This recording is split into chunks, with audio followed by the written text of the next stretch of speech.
We arrive in this world hungry, fragile, and lost. As we navigate through life, we try to eliminate these feelings by attempting to control the world around us.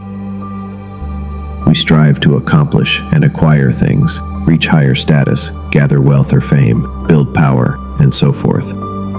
We live with endless hope that in the future, we will have and control enough to free ourselves from our emptiness, fragility, and confusion, and discover some ultimate joy and security outside ourselves. This hopeful future vision might seem logical, but maybe it's what keeps us trapped in our struggles. To help us better grasp and handle our seemingly endless hunger for ultimate control and happiness outside ourselves, we will explore the ancient philosophy of Stoicism. Stoicism began in ancient Greece, then gained further popularity in ancient Rome. Stoicism stands out as a philosophy for how powerfully it has survived the test of time across thousands of years. The teachings and wisdom of Stoic philosophy are arguably equally, if not more applicable today than ever before. In modern times, Stoicism has gained massive appeal.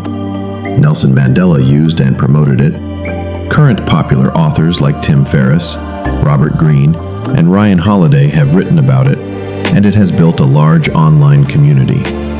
Stoicism's lasting popularity has good reason. Stoic principles can help us discover calmness, presence, and strength in a world of increasing chaos, anxiety, and endless desire for more. In Stoicism, we exist in a reality that doesn't care about our personal view of it. We cannot ask it politely to remove the chaos, pain, hardship, and uncertainty, nor can we force ourselves onto it to make it happen. However, Stoicism suggests this doesn't mean we must be helpless victims of the world. Instead, Stoicism declares there are two areas of life: our external, being things outside our mind which we cannot control, and the internal, our mental reactions and interpretations of the external, which we can control. When we continue believing that things outside ourselves or things in the future will give us ultimate happiness, we trade every moment of our life for a moment that doesn't exist. We become dependent on things outside ourselves that we cannot control, and we endlessly run on a treadmill of needing more and a debt. We can and should engage our nature to progress and pursue bigger, faster, better, and more interesting things.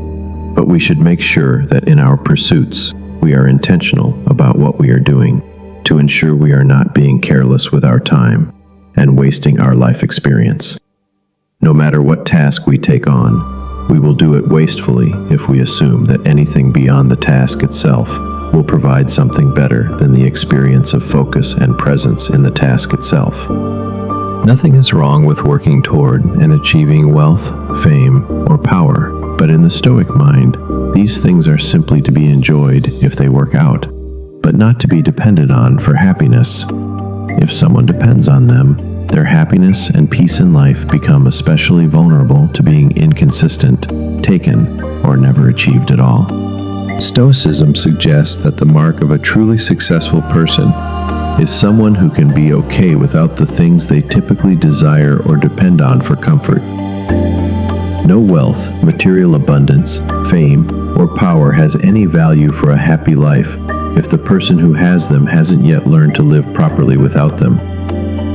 Roman emperor and famous Stoic philosopher Marcus Aurelius was, in his time, the most powerful person in the world. He had access to anything he could have ever wanted. Yet, he writes, "Almost nothing material is needed for a happy life for one who has understood existence." With access to the world, Marcus Aurelius lived with little interest in self-indulgence in things outside himself.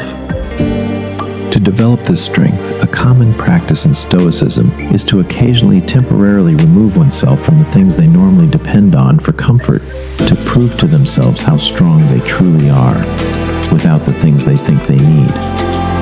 In the classic literature piece called Letters from a Stoic, Roman statesman and one of the most famous Stoic philosophers, Seneca, writes, "Until we have started to go without them, we fail to realize how unnecessary many things are. We've been using them not because we needed them, but because we had them." It is in our constant expectation that something outside ourselves or in the future is needed for a worthwhile experience in life that causes our inability to ever find worthwhile experience in life in the first place. Letters from a Stoic. Seneca discusses how to properly handle one's time and create meaningful experience. When talking about time, Seneca writes, "I advise you to keep what is really yours, and you cannot begin too early. For, as our ancestors believed, it is too late to spare when you reach the dregs of the cask.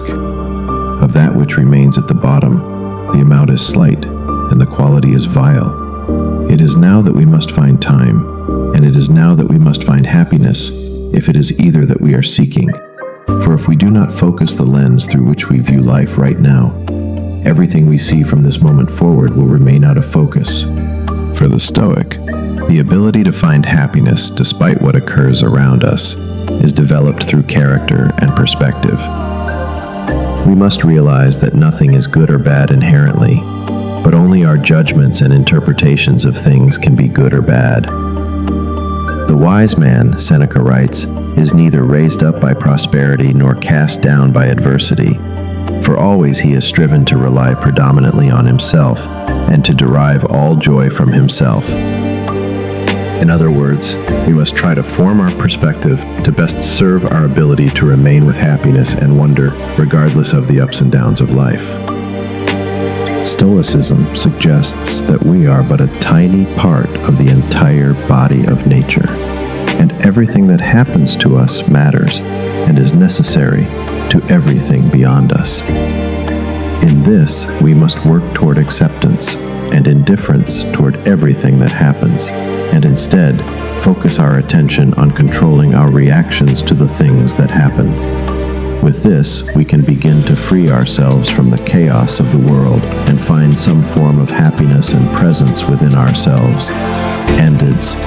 And practice of Stoicism is not easy by any measure, and arguably, to live a completely Stoic life is impossible.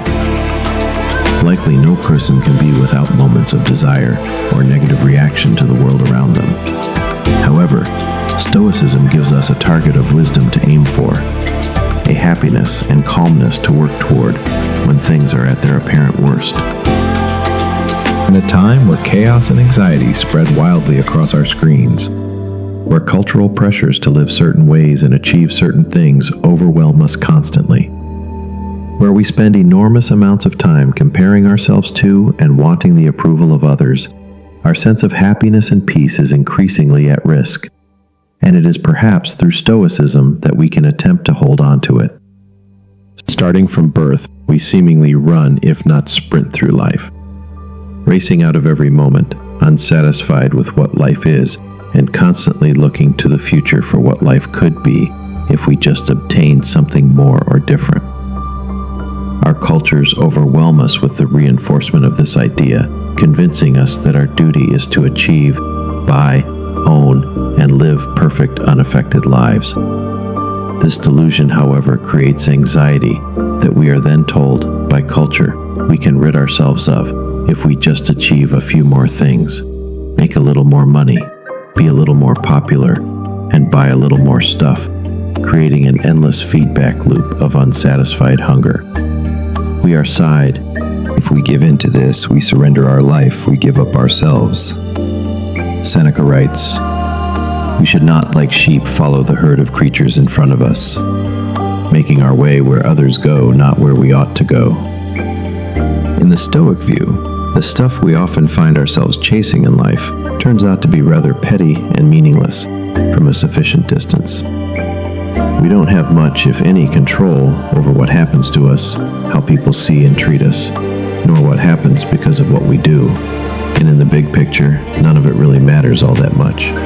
And so, we must define our happiness not by what we own or achieve, not by how others see us, not by some bigger picture of life, but by how we think and see ourselves and live our own life through what we consider virtuous and relevant. Stoicism tells us we can at last, if we choose, calmly accept the conditions of our indifferent reality and match it with our own indifferent attitude in return.